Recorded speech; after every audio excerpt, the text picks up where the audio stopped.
The year is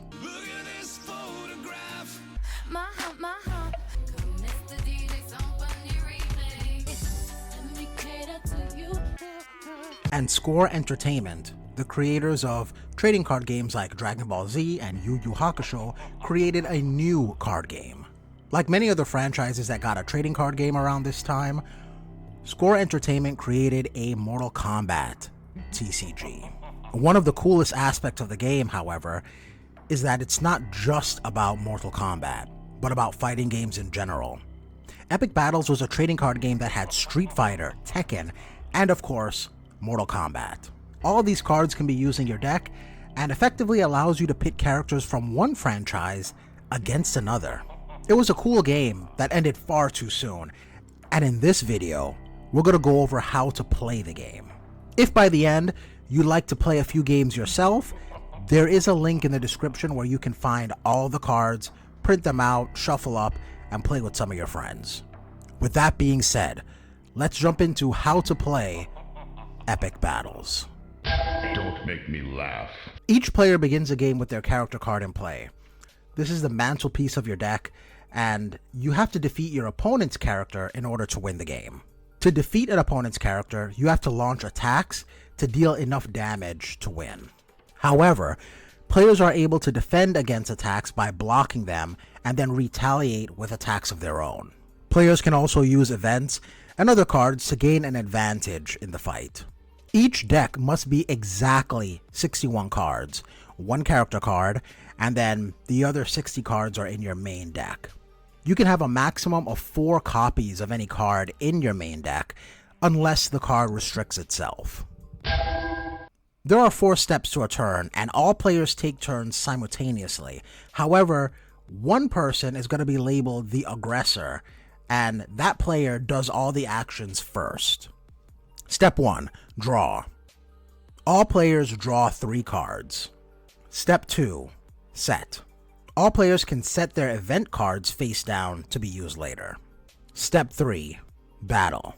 This is where you're going to spend a majority of the game. The aggressor can take one of 2 actions, either attack or pass. After their attack is concluded, the opposing player can attack or pass. This back and forth continues until both players pass consecutively. Once that happens, the battle ends. Step 4. Discard. All players discard cards from their hands until they have no more than 3 cards in hand. Then the player to the left becomes the new aggressor, and then the new turn begins with step 1. Let's take a look at the anatomy of each card. Character cards. Character cards are pretty straightforward. The name is on the top and the effect of the card is on the bottom. The character card begins the game in play, and nothing can discard the character or get rid of it in any way. Attack cards. These are how you win the game. These allow you to deal damage to your opponent. The name of the card is in the center, followed by the effect of the card right underneath it. To the left, the number by the skull indicates how much damage the attack deals if it hits the opponent. When a player takes damage, they discard cards from the top of their deck equal to this number. Once a player has 0 cards in their deck, that's when they've taken too much damage and they lose the game. The number below the damage is the cost of the attack. To play the card, you must first discard cards from your energy pile equal to this number. On the top of the card, there are the traits. Traits most likely being either high or low, as well as a descriptive trait, something like punch or kick or grab. On the right side of the card is the link. Once you've played an attack, the opponent may try to defend with a block card, or they can just take the damage. Whether the attack is blocked or not, the player that performed the attack can perform another attack as long as it matches the trait on the right of the original attack. Attacks go to the energy pile after you've used them, whether blocked or if they hit. Either way, they go to the energy pile.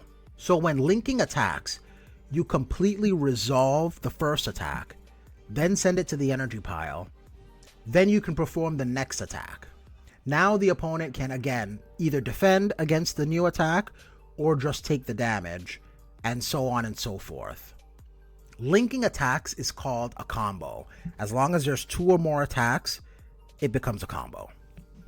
If your opponent blocks your attack, they take what's called chip damage. To take chip damage, they discard cards from the top of their deck equal to the cost of the attack instead of the damage. Block cards. When you're attacked, you can respond to the attack with a block card. As long as the trait on your block card of either high or low matches the trait of the attack card, again, most likely either high or low, then the attack is blocked and you don't take the full damage. Instead, you take the chip damage, which is equal to the cost of the attack. After the attack has been resolved, the attack card goes to that player's energy pile, and then the block card goes to the discard pile. Event cards. These cards grant you several different kinds of advantages. They're played face down and then flipped face up to be used at different times depending on the card's effect. After you've resolved an event card, it goes to your discard pile. Kamidogu are different variations of event cards, and they work in a similar fashion. Launchers and knockdowns are attacks that cause a special condition to the defender. If a knockdown is used, for example, regardless of it being blocked or not, the defender is considered knocked down for the remainder of the combo until they recover. Now there's 3 ways that you're able to recover from being knocked down. You either block the knockdown attack and pay the cost to recover. The cost of a knockdown card would be to either discard another block card from your hand or to remove 2 low blocks from your discard pile from the game. Now, if it is a launcher, you can recover from it in the same manner, but instead of being low blocks, you'd have to remove 2 high blocks.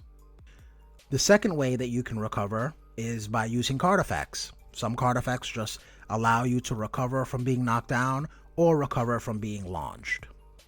The third way is to survive the combo. Once the combo ends, you automatically recover from being launched or from being knocked down. Being launched or being knocked down is really just a special condition that triggers other effects. So there are other cards that say, if the opponent is knocked down, do X, Y, and Z. If they're launched, do X, Y, and Z. So that's basically the advantage of either knocking your opponent down or launching the opponent. Being launched or knocked down cannot stack. So you can only be launched once. You can't be doubly launched or doubly knocked down. And you cannot be knocked down and launched. It's either one or the other. So this back and forth of playing attacks, linking attacks to become combos, and defending against attacks, going back and forth with this, is basically what the game consists of. And that's how you play the Epic Battles TCG. Again, if you'd like to print out some cards, shuffle them up, play a couple games with your friends, the link is in the description where you will be able to go to my website, and I've uploaded the entire card list, so you can just print them out and try the game yourself. The only thing I ask is if you do play some games, leave a comment about how they went. Did you ever play Epic Battles when it was out? Did you only see the game and never actually played it? Or is this the first time you've ever discovered that such a game exists? Let me know in the comments. If you made it this far in the video, you can Acknowledge me! by hitting the like button. This is a small act for you, but this allows for videos like this to get more attention, and it is very much appreciated. You can hit confirm that into the subscribe button and join Literally millions! of ShinFit subscribers. I post regularly, and I do a lot of live streams as well as community posts, so to make sure that you catch everything as it comes out, go ahead and hit that sub button.